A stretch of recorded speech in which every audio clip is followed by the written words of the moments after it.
Good morning, Kinetic Coders. Today I'm going to be showing you guys how to do user input. So for example, asking user what their name is and then printing their name. And if-then statements, checking if something is true and then doing something else. So to start, I'm going to open a terminal. No, I don't want to. I'm going to open a terminal, not restore missing files. So in my terminal, I'm going to type in nano name.py. But if you guys don't have nano, you guys are going to do get it. But I like nano.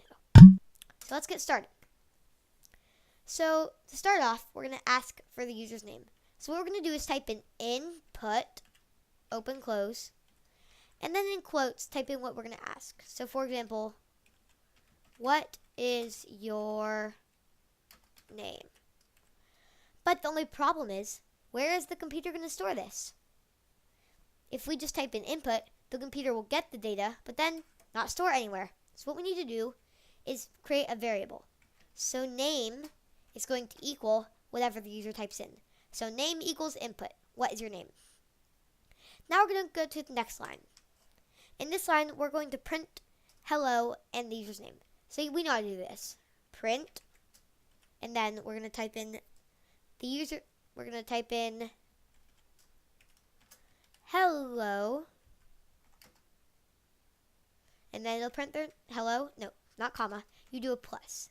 Hello, and then name, and then an exclamation mark. Oops, it doesn't automatically do a space, so let's add that.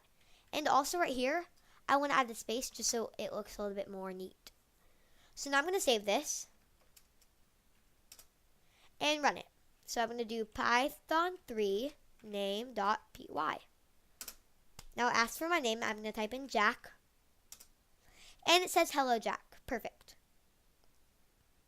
So now I'm going to show you how to use if then else statements. So I'm going to set I'm going to nano name.py. So now I'm editing it again.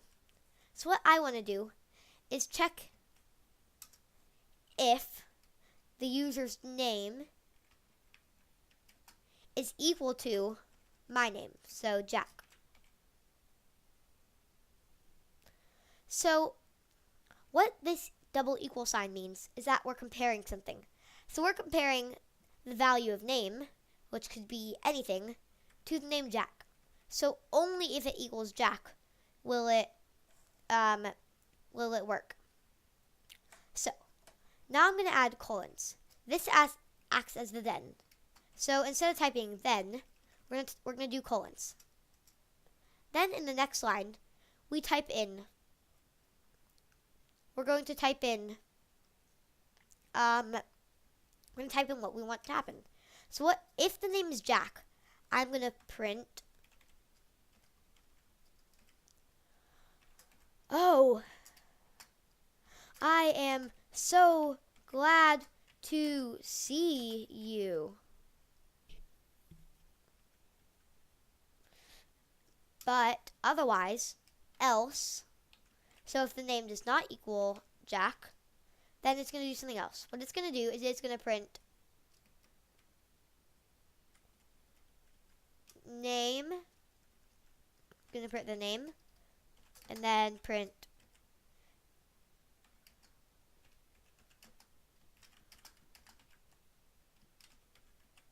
so it'll print. So for if I were to type in Michael Sanders, it would say, Michael Sanders, you are a meanie. Okay. So now if I run this, let me just get out of here and do python3 name.py.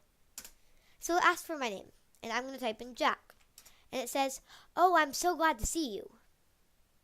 But now if I type in python3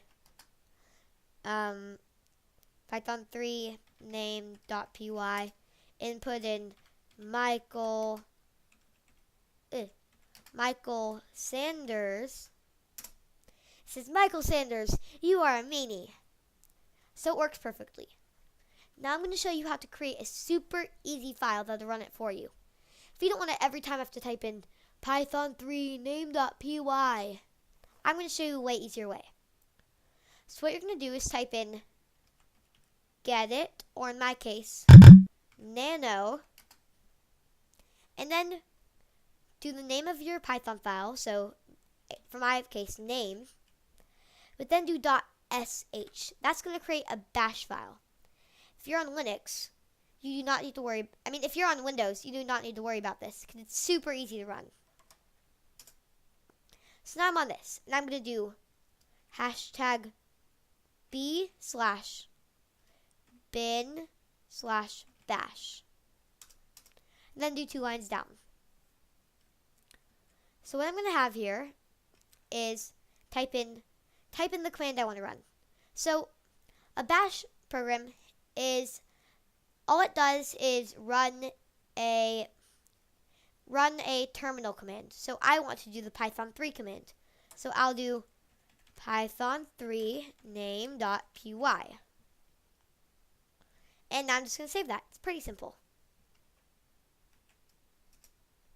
But the reason this is a lot easier to run is because you can just do /name.sh instead of having to type in python3.name.py.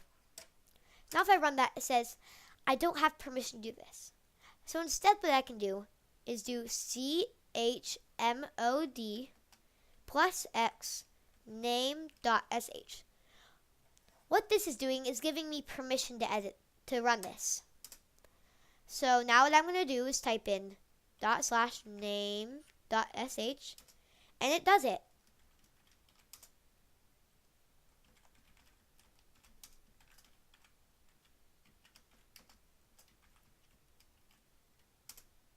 Perfect, it works.